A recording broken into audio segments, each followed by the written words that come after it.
Big win, Alexei. That is a colossal win. We're struggling to understand it. Can you answer one question we kept asking during that cast, which was, how much homework did you do on that mouse sports train? Because you really found a way to shut down a lot of their executes. Yeah. But yeah, so to be completely honest, not like full-on anti-stratting them at all. I think we're still in the process of actually needing to focus on our own game even more, Certainly, rather than the opponents. Hey guys, welcome back to part 2 of this 3-part series. In this episode, we'll be covering mainly how to create a structure and how to build your own team's play. We will be covering in this video communication. We're going to go into detail about defaulting and different ways of defaulting. We're going to go into a detailed explanation on how to execute and things you want to keep in mind when executing, as well as how roles will influence both your execute and your defaults. Finally, we'll be covering the CT side, which is the harder side in CSGO. The first and by far the most important thing I'm going to talk about in this video is communication.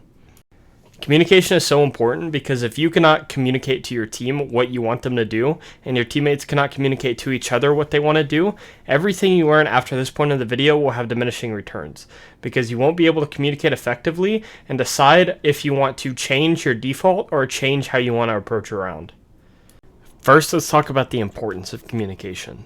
Communication is the building block to team play in much the same way that your aim is a building block to you as a player. If you cannot communicate effectively and your communication is weak, you as a team will also probably be pretty weak.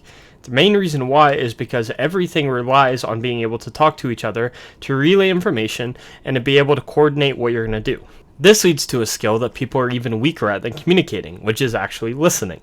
It doesn't matter how good your communication is, if your teammates aren't listening to what you're telling them, then the information isn't actually being relayed. So how do you develop good communication? Well, first, let's establish what bad communication is. Repeating the same thing over and over again and cluttering comms is bad communication. Not communicating the information at all is bad communication. Communicating in a way that is hard to understand or is in a muttered way is bad communication. Calling things not clearly is bad communication. Calling things that aren't precise is bad communication. And even calling things that you just think are likely but aren't actually happening, that can also be bad communication. So to establish good communication, we first need to set some communication rules. Some simple communication rules could be having pieces of information that you want to have relayed, such as to call how many people you've seen or the nades that they've thrown. Maybe you want to communicate how many people you've heard and potentially where they're going. These are all crucial pieces of information that could determine the outcome of a round. Another common communication rule that teams will have in place is to have dead players communicate for people that are alive in high pressure situations, such as when your anchor is being executed on, you'll have the dead player communicate for him so that he can focus on his crosshair. This is useful at bridging the gap in communication and allows players that are around the anchor to help him while he's focusing on trying to frag. Another simple communication rules that teams have been putting in place is when you are flashing, you also call when it pops. For instance, flashing, popping. Obviously, this goes with supporting your teammates, saying, hey, I have a flash for you, and they say, hold it, and then you just say pinned, they call when they need it, and then you throw. What you want to avoid is to communicate in a way that sounds definitive when in reality it's just you making a prediction. For instance, instead of communicating that they are wrapping A, what you want to communicate is that they could be wrapping A. That way there is a doubt in your players' minds that they could be in this location, but you don't know for sure. Finally, I want to talk about the importance of code words. Code words are a powerful tool for communication because they allow for long strings of columns to be condensed to 1 or 2 words. We will talk about code words a lot more when we go into protocols. However, it can be useful for an IGL to establish code words for him to get the team to do something in a very quick way. Instead of telling players to slow down and to hold for pushes, what you can just say is freeze, which reduces both of those pieces of information into one word, which is clear and concise. CSGO is a game of timings that come down to the second, so every second that you can shave off on your communication is a second advantage that you have above other teams. This is why communication is so important and why code words can give you a massive advantage at higher levels of play. Every second counts in CSGO, especially when you get to the professional level where everybody is tactically just as good as another team. The main thing that determines whether you win or lose games like that is how well you can communicate the information that you receive. So let's go over 5 drills that you can do and you can make your players do to improve your communication. I do want to give a shout out to Rambo for an idea for drill number 1. The link to his video will be in the description. The first drill is the drill that Rambo has. So I'm going to link his video in the description so you can check out his example as well. For my example, what we're going to be doing is we're going to be communicating everything that we do in a simple round. Something that you would do every round. For instance, alright, smoking window, coming top mid. Do you need me to flash for you? I can flash for you. Alright, flashing. Popping. I'm Molly con. Molly. I'm holding top con. Holding cat. Alright, let's go up con. Flashing cat. Peek. And so on and so forth. You essentially practice the same routines that you would be doing as an individual, except with communication in mind, just to rehearse it and get more used to communicating while doing these actions. You can also then do this with your team if you would like, whenever you are doing dry runs. The second drill that we will be doing is going to feel very weird the first time you do it, but essentially what you want to be doing is you want to be deathmatching while also communicating.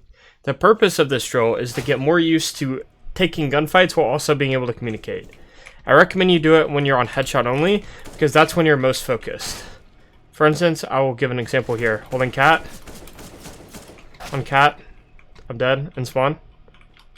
One dead. Dead ramp. Holding a main. One doors. One more outside doors. Lower. Holding cat. Dead cat.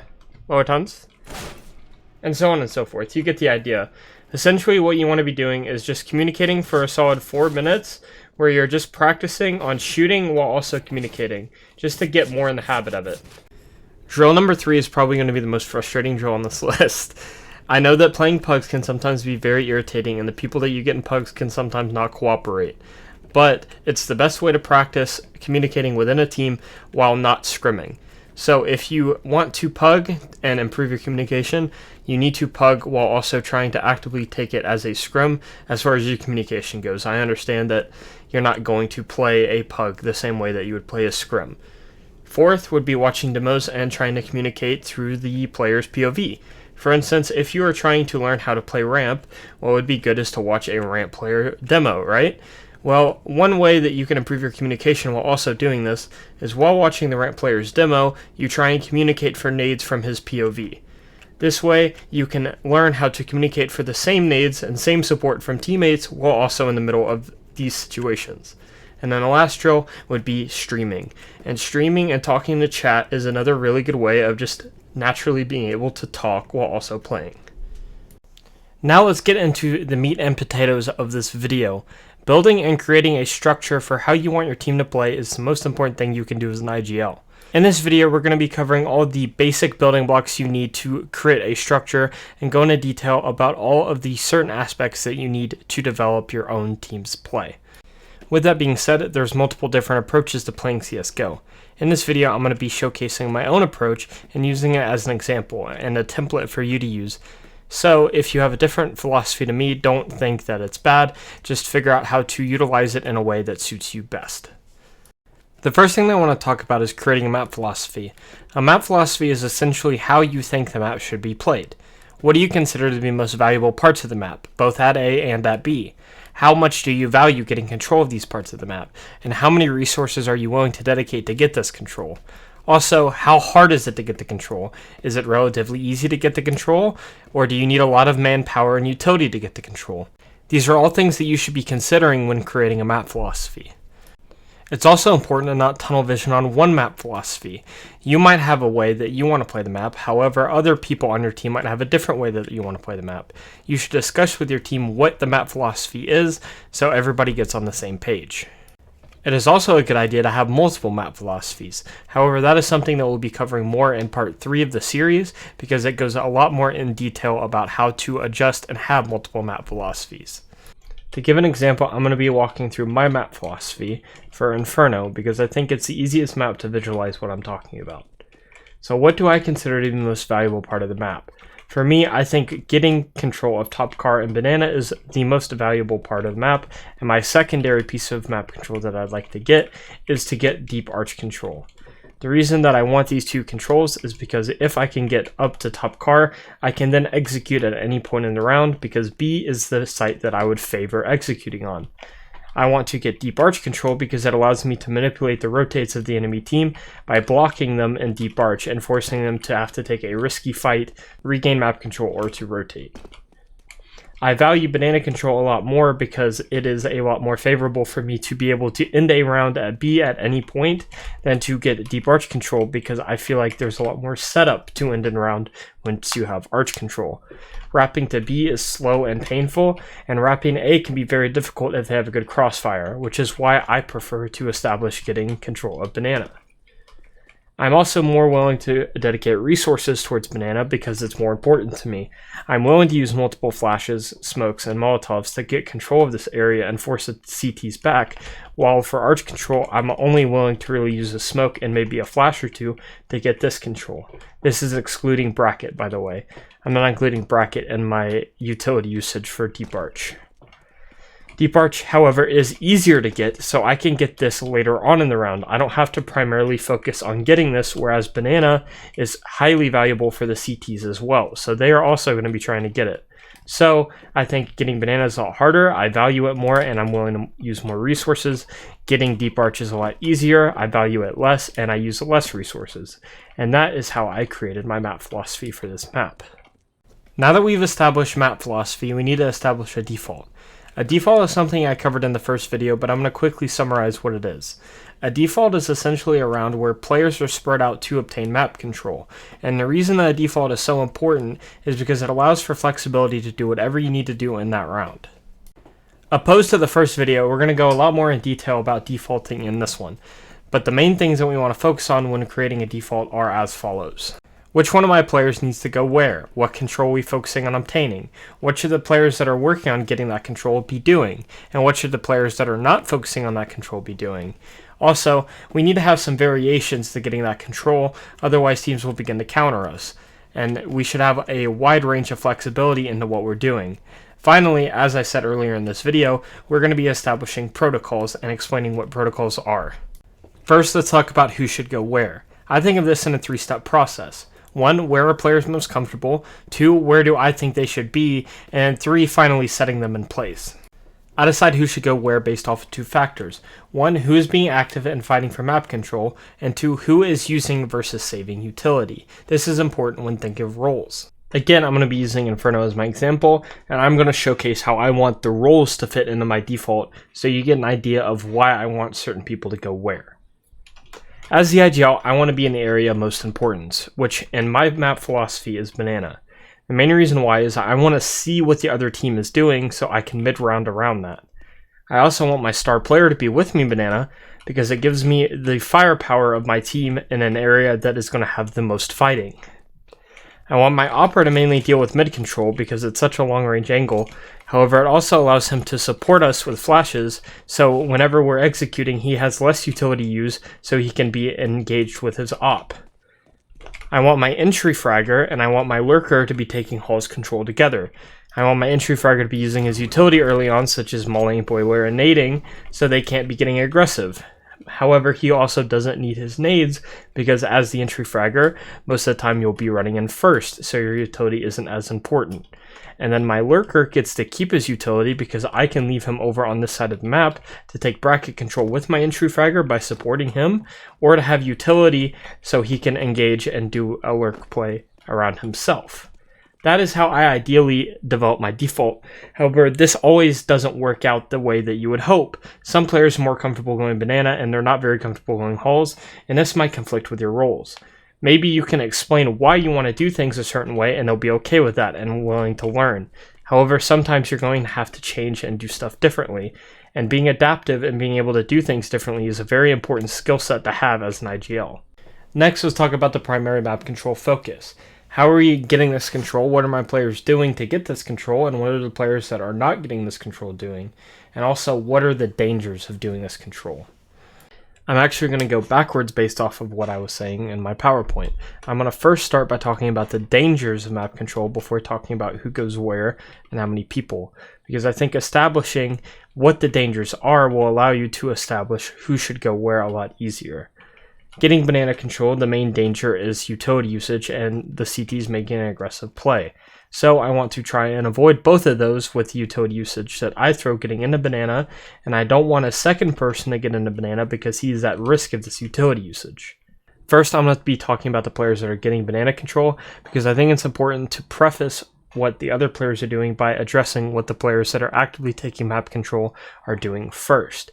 I also want to preface this by saying that you do not need to copy anything that I say here, nor should the players do exactly the same thing every round. You have to be adaptive and you have to play the game. You can't be a robot.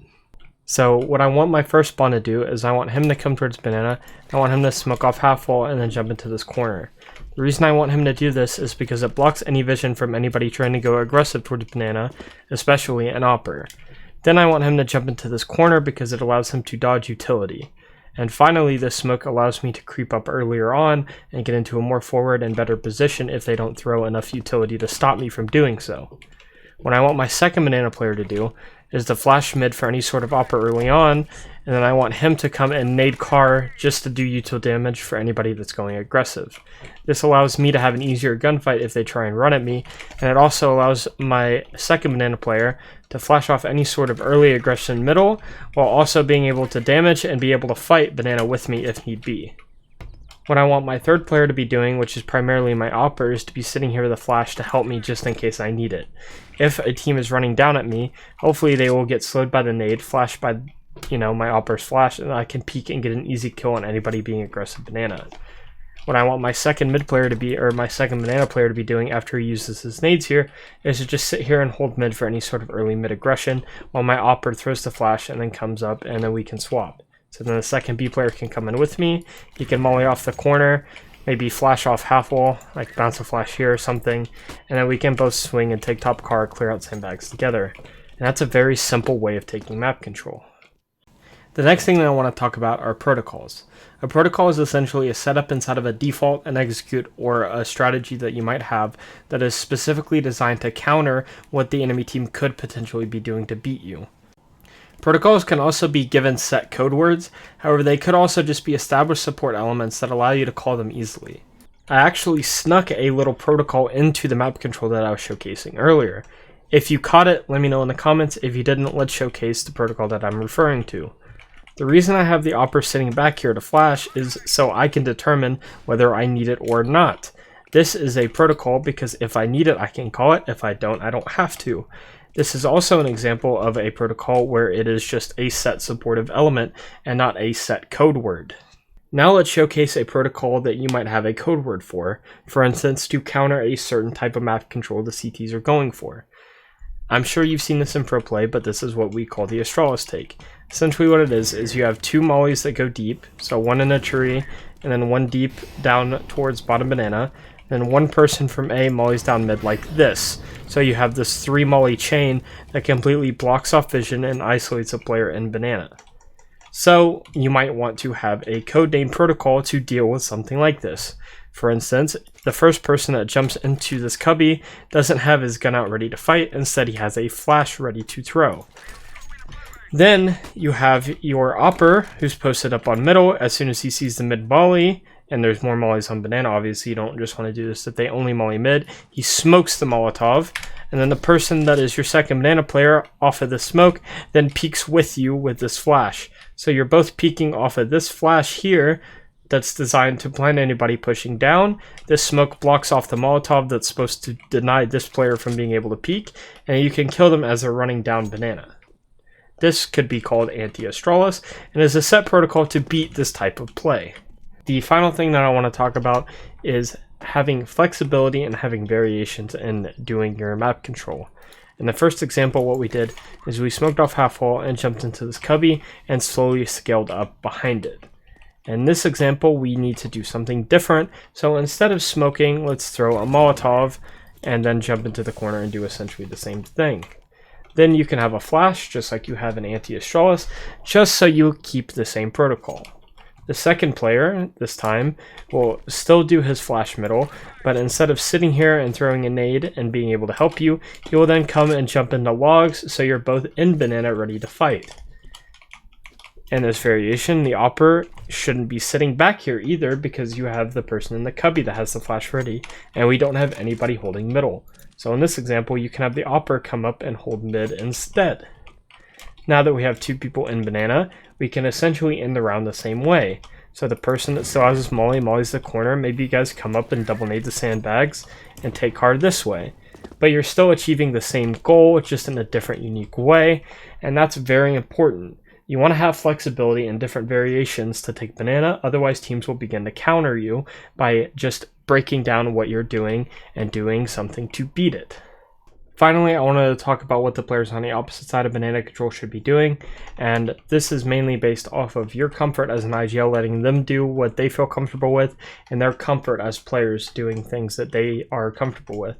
So if your players are comfortable taking halls and bracket control, and you're comfortable letting them do such a thing, that's perfectly fine. For me, however, what I want them to do is I want them to be able to get halls control, so after I'm done getting banana control, we can come back and take bracket together. Some things that you might want to consider is you might want them to not take either one. You might want to come back with them and guide them through taking control. So you take bracket and then you also want to take halls with them as a team. This is much slower than letting them do it by themselves. However, you might want to do that and you might be more comfortable with that. The main thing is you want to make sure that you're communicating and talking to each other about what you're comfortable with and what you think you should be doing. With that being said, you could be a lot more strict about things. You might want certain players over here to use certain pieces of utility, and you might want them to take map control together in a certain way. That is also 100% okay, but you also need to understand that some players might not like the way that you're doing things, and again, that's where you just need to communicate and come to a mutual agreement on what you want to do. Now let's get into an important skill that a lot of IGLs have been lacking nowadays because we have people like NartOutHere that just showcase every strategy on YouTube. How to create your own execute. Being able to have the willingness and the creativity to make your own execute is very important because then teams can't just look at the video that you copied it from and create a counter to it. It also allows you to have a unique strategy that only your team can run until you showcase it and have other teams copy it. However, creating your own execution is no easy feat. There's a lot of different factors that we want to consider when creating our execute, and there's a lot of different things that we need to account for. So let's break down all the things that we need to account for, and let's go into detail on how exactly to create an execute. To showcase what I mean, what I'm going to do is I'm going to be breaking down a staggered execute, something that's a little bit more complicated so you can see each building block piece by piece, which then will help you to create your own executes because I'm outlining how to create the building blocks for you. First, let's go through the goal of the execute and what I'm trying to accomplish. I'm going to be doing a staggered execute like I said earlier, so I'm going to be accomplishing different things in different stages of this execute. The first thing that I want to accomplish is forcing a CT player back. So to do that, what I'm going to do is give myself some safety by throwing a front sight smoke first. This will block off any angle for a coffin player to try and kill me and give me more space to move around.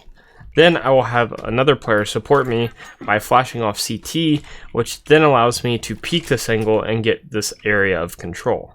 Now that I've accomplished stage 1, I want to move on to stage 2, which is attacking a certain location on the bomb site. For me, the location that I want to be attacking is New Box, because it is the strongest and most common position on the site. So since I forced the CT player back, I have the smoke up blocking coffin. What I want to do is I want to try and get into pool and then molly this player out. So he's forced to either come this way and we can kill him, or he's forced to come this way and we can kill him. So how are we going to approach this? What I'm going to do is while the smoke is still up, I'm going to start forcing my lane to pool. To do this, I need to isolate the angle. So I want to smoke off CT to block the vision from anybody here. I also don't want the coffin player to see me crossing, and I want to isolate that angle so we can actually take the bomb site. So what I'm first going to do is flash him off while walking up, and I'm going to smoke it off. As the player that's pushed up on that flash, what I want to do is I want to cross over to pool and hide here. The reason I'm hiding is so they don't know that I'm actually there. And once I'm there, I want another player to Molotov New Box for me. So while I'm hiding here after the molly lands, I can peek up and kill him when he's out, trying to reposition. If I type in .throw staggered V, you can see where all these nades are meant to isolate.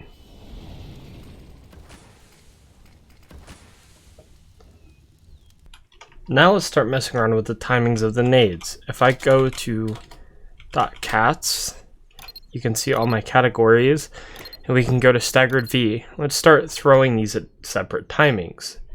The front side smoke can be the initiator smoke, so I don't need to change the timing for that. So if I go back, let's go to staggered V again, the entry flash. I want this to be popping about the same time as the front side smoke. So we throw it and .set delay, let's say 2.5. Sorry, I accidentally put a comma. Now if I throw .staggered V, you will see that this flash will come later than everything else. As I just heard, this smoke will pop about the same time as flash, so I know I got the timings correct. Now let's go back to our cats. Go again to the next part, the new box flash. So this will be thrown much later on into the round, because this is after I've taken contact onto the CT player. So let's set the delay to 7, for instance, for this one. And then we just continue through here, adding in each individual flash, individual nade. Set delay 8, because this will be the next nade that is thrown. Cats, back to it. CT smoke on the run. Set delay. This one will be thrown a bit earlier, so maybe 5.5. And then let's go and throw the last one, which will be the new box molly. Set delay. So this will be after the flashes, so this one can be thrown late as well, such as 8.5. Now if I come up here and throw .staggered V, you will see that all these nades will start to come in at, .throw staggered V. You'll see that all these nades start to come in at separate times. And this is how you can mess around with timings for strategies, to figure out what exactly you want.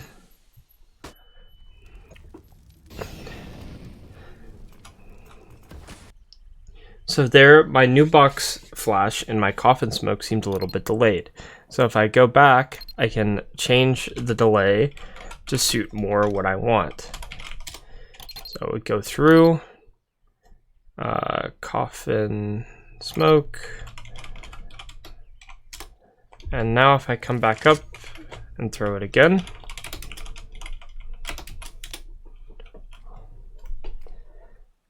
smoke first, get the flash so I can peek CT. Smoking CT, get the flash for sight. Now I cross the pool. I'm in pool, the molly and the smokes are coming. And bam! You can see how the different timings are now affecting the strategy.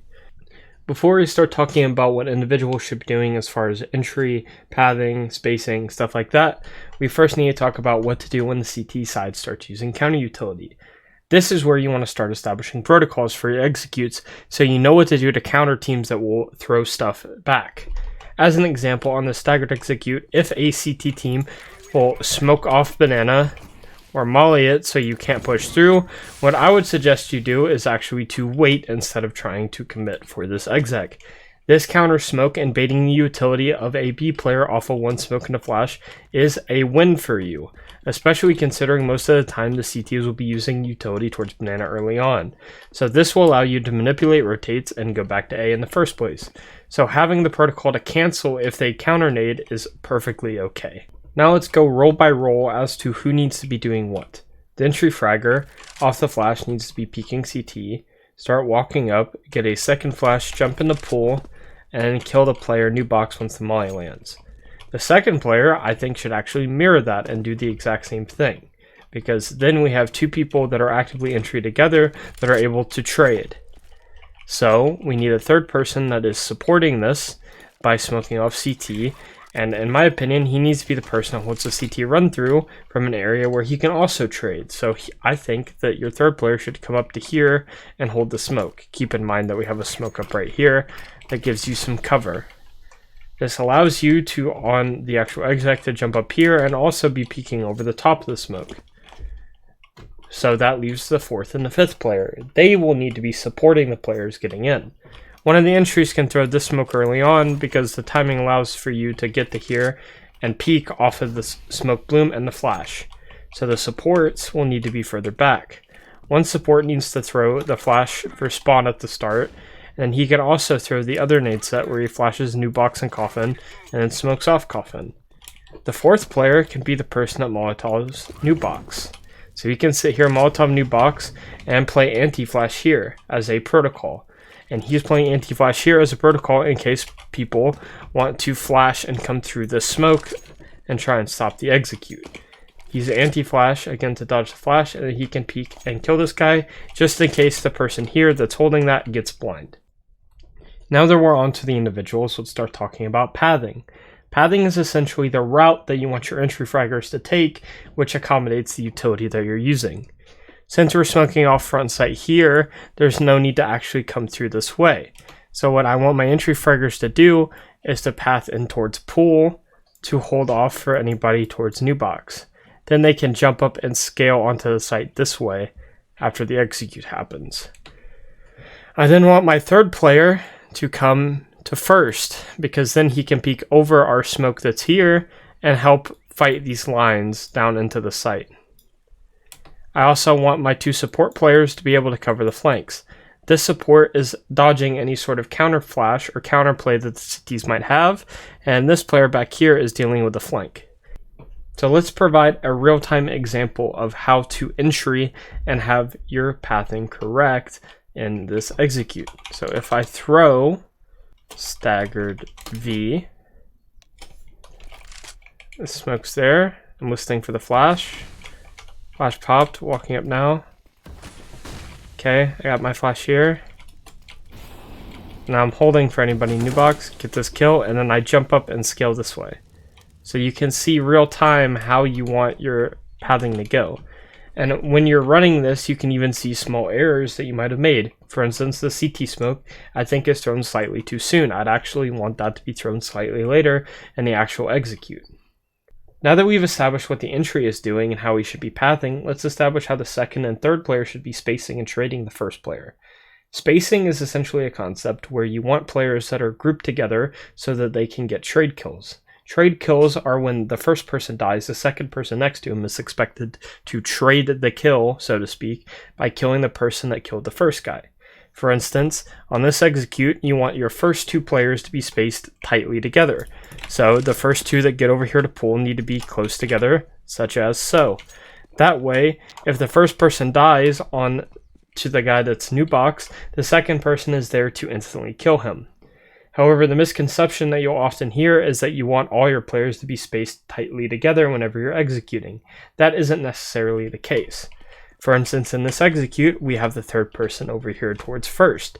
And the reason why this isn't poor spacing, and this still allows for access to trades, is this third player can easily jump up here top first and has vision on everywhere on site as well. So if the second person is struggling to find the trade, the third person can jump up here and find it himself. Finally, now that we've taken the bomb site, we need to figure out where we want to plant and what we want our after plant to be. So for instance, the common spot is to plant over here against coffins, and then play an after plant where you have maybe 1 person in banana, you have 2 people or 3 people in the site depending on how many lived, and you're in a good crossfire setup for if they wish to retake. However, you also want to think about what's happening in the game and play reactionary. For instance, if they have players that have pushed down mid, killed your banana player, you wouldn't want to plant here because then they could be running a banana and kill the planter. You'd want to plant further back here where you're more safe from banana, but you're still getting the bomb down. You'd also maybe want to consider in this situation, since you don't have banana control, getting more control of something else so they don't pinch you from coffins, from CT, and from banana, and having to deal with 3 angles all at once. In an after plant, dealing with 3 angles is very difficult. So what you might choose to do is plant here, and then as your coffin smoke is fading, you push this area in the back hall for control to give yourself a stronger after plant. A better way to visualize taking extra map control to strengthen your after plant would be on Mirage. What is very common is after you throw your A execute, that you have a second stage to your exec to get extra map control. So for instance, one thing that teams will commonly do is they'll come here, they will smoke top con, and then they will flash into jungle. And then they will have players that actively jump through the smoke here, or come through as the smoke is fading, and try and get control of this jungle area and connector. The main reason why you want to do that is there are not enough good after plant spots on Mirage to safely win the afterplant from a retake scenario. And A site Mirage is a very retake heavy bomb site. You'll see people play retake on this bomb site very often on the CT side. So if you don't get the extra control, you're actually more likely to lose the afterplant situation than win. So you need to keep that in mind when you're developing your afterplant plans, because sometimes the afterplant and getting the bomb down isn't enough for you to win the round. Now let's put together what we've learned so far in this video. So what we're going to be doing is we're going to be going through a round, starting with the default, getting up towards B, and then we're going to be throwing the wrap that we just created. We're also going to be communicating, such as if we are actually playing this round in a scrim, so we can actually do one of our drills that we covered in our communication section. Alright boys, let's default this round. I got first spawn, I'll get in a banana first. Make sure you're holding a flash for me. Can you flash? Flashing? Okay, popping. I walked up. I don't hear anything top car. I'm gonna molly sandbags. Can you molly corner? Mollying now. Smoke's fading in 3, 2, 1. Fade. I'm walking in. It's clear. Guys, can we do our B wrap? Alright, set up. Actually, can we do our standard or staggered exec? Okay. Ready? Throw.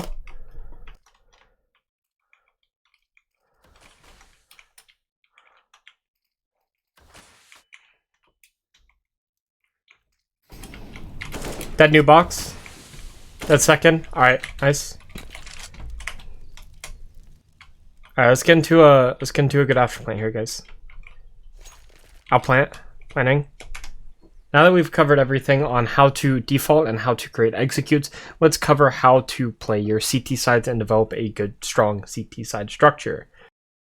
I'm sure everyone's heard the quote, defense wins championships at some point in your life, but is that really the case?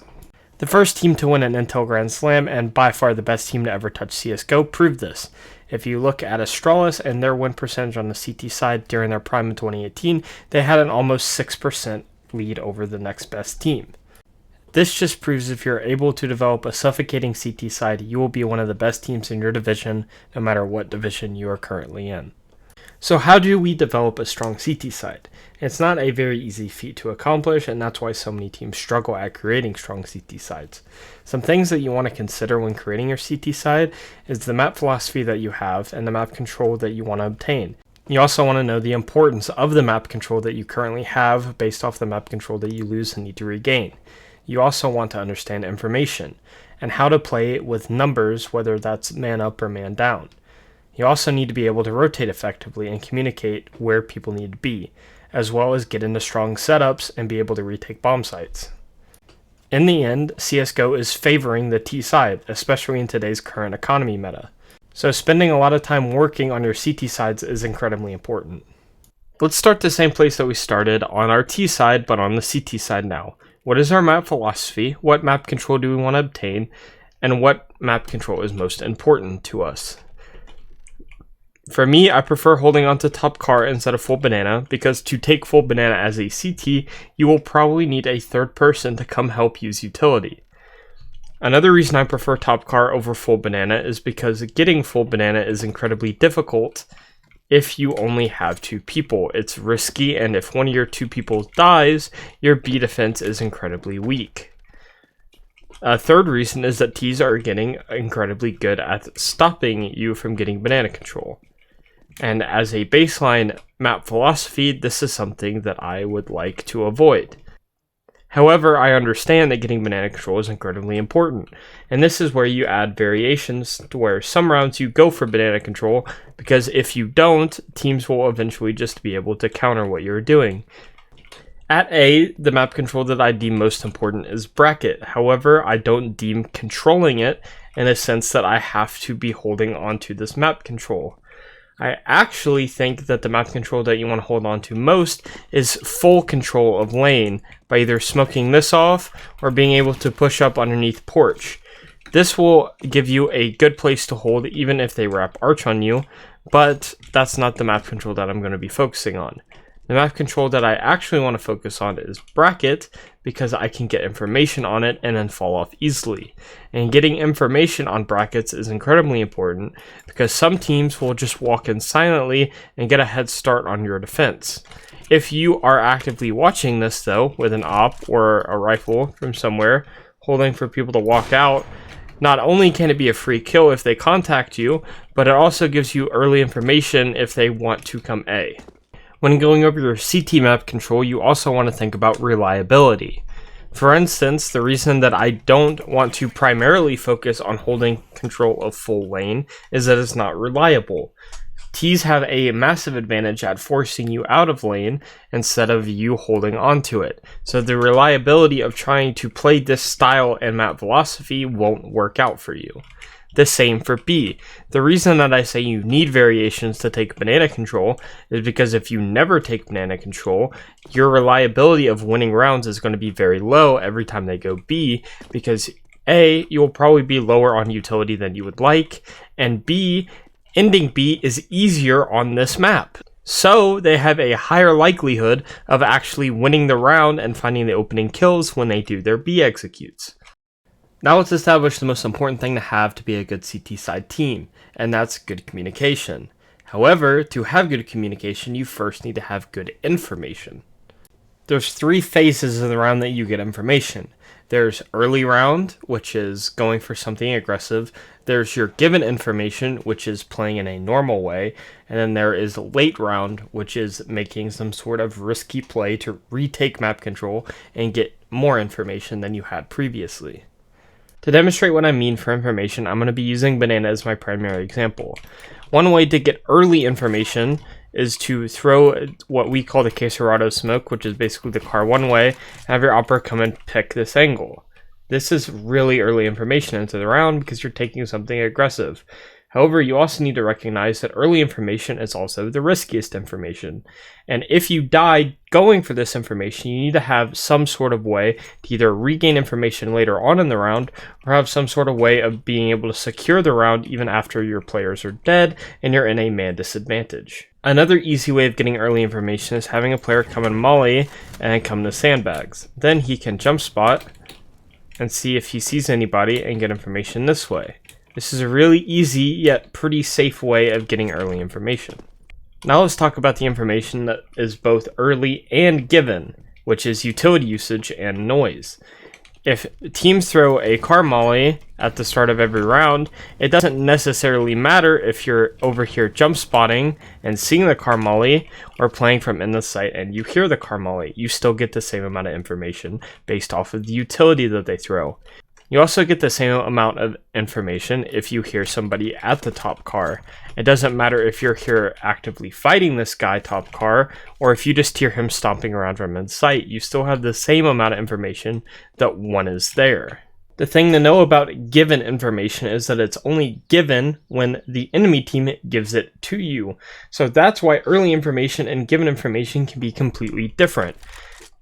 For example, if you are on this angle and they walk up banana, don't throw any utility, then you will get it because you are playing for early information. However, if you are playing for given information expecting them to make noise to take top car or to use utility to take top car and play in the site and they don't do this, then you have no information and they can easily walk up and execute on you early on. The skill you wish to develop most is to be able to get late information, being able to retake map control and get information to make the correct reads. For example, one way that you can get late information is to retake top car, because this creates a buffer zone between the bomb site and where the T's are. So you molly and throw this flash, a person gets popped in and takes control here.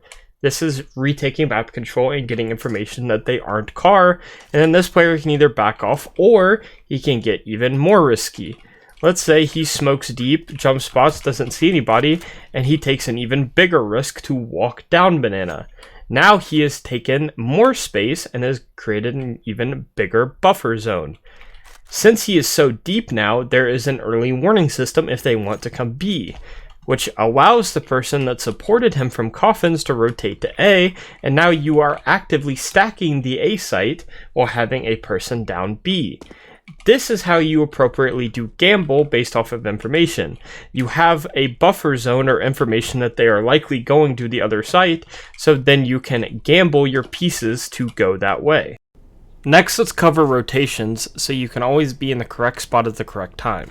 So let's showcase how you can do all 4 rotations in the same round if the situation applies. Let's start in a triple lane setup. We have one person on the barrel holding for a halls push, and we have 2 people underneath porch holding for a lane crossfire. Now let's say, for instance, they smoke off lane. What we need to do in the first rule to rotations, if you want to think of it in a 4-rule process, is that we need to cover the gap. Since they smoked off lane and we have nobody arch, this arch control is a big gap. So what we want to do is we want to rotate to cover the gap. However, if only one person rotates over to cover this gap, then we are going to be in trouble because he is more likely to lose this engagement if they actually are wrapping. So it would be a smart decision to have a second person come with this guy to support him, which is the second rule, supporting your teammates. Then we have 2 people here fighting for arch, and you can even get additional support by having a player come and flash for them, and then picking up halls and lane after that. With this flash, both players can peek arch and cover this gap. Let's say one person runs over here to deep arch. And now you have one person deep arch, and you have another person moto with a person in sight, and you've essentially plugged the gap while also supporting your teammates. So you've accomplished the first 2 rules. The third rule is utility. And let's say the person that comes deep arch smokes off arches. Now, if they come here late, he won't have his smoke to block this position. Him staying deep arch won't benefit the team, so he should rotate back towards the site where his utility is less important, and he can play a crossfire with the other person that was already in sight, or the person that's in sight can move to pit and so on and so forth, and you can set up a crossfire. Then the person that still has the smoke can pick up arch by walking over to here. Now if they come to arch late, he can smoke it off as well and still be able to defend it. This also sets up the 4th rule, which is rotating off of information. Now let's say we get later on in the round and the person that used his utility early on towards arch wants to get information, so he reaggresses up lane and clears it and sees nobody here. This then can trigger the person that is arch with utility to rotate towards B, and hopefully he can even make it in time to smoke off banana and block them from getting in, as well as getting into the site. Now we've essentially gamble stacked 3 people to B. One person still had utility to even block because we rotated utility properly, and we got information late round to give us this sort of read. The next thing that we're going to cover are setups, and setups should be solely based off of the comfort of your players, besides setups that are used by literally every team because they are so strong. For instance, a person playing sight box here holding for halls, or at the pillar holding for halls, or backside holding for halls, anywhere like in these 3 box areas holding halls, and a person in mini pit holding for people to run up lane is a disgustingly good crossfire, and most teams have this crossfire in their arsenal. You want to be able to play this crossfire even if your players aren't comfortable with it because it is so powerful, so you might enforce this crossfire in particular on your players so they can get more experience with it, practice it some, so they get more comfort with it. However, most crossfires or most setups that you do need to be based off of the player's comfort. For instance, if you have a player that's really comfortable playing in pit and you have another player that likes playing up on balcony, a crossfire that you can do is just that, 1 person pit, 1 person balk, and you're set up for an A exec pretty well. The main thing about setups is you want to play setups that accommodate the other people that you're playing around. You don't want to be the only person in big pit and then you have 2 people arch because you're not accommodating each other. You want to try and organize your team to play setups together in a way that accommodates one another. Now we're going to cover retakes, and retakes are very important because you want to recognize that you shouldn't be retaking that often unless you are specifically playing for retakes. So if you're playing for retakes, you need to have a set plan, such as retaking a site mirage or retaking B on Inferno. So what you'd want to do is make sure that you know good retake utility, such as how to Molotov emo, and then you have a good plan behind the utility that you have. So let's say you molly emo, you have this person flash that just mollied, you have 2 people here ready to go. On the flash, they swing, kill anybody that's doing like the head stack shit that people are doing at coffins at the moment, and then they start scaling into the site. There you have a set reason to use your utility and a set plan for going into the bomb site. If you don't have these set pieces of utility and you don't have a plan, then retaking in CSGO is going to be very difficult for you. So I recommend that you cover retakes in detail in practice server during your dry run time. That's going to conclude part 2 of this 3-part series. If you enjoyed this episode, let me know down in the comments. Make sure you like and subscribe to help support the channel. And if you have any questions, I'll be streaming on July 2nd at 2 p.m. EST to answer questions you might have. Anyway, I'm going to be wrapping up this video showing a sneak preview of what I'll be covering in part 3 of this series. Make sure you tune into that video that will come out soon.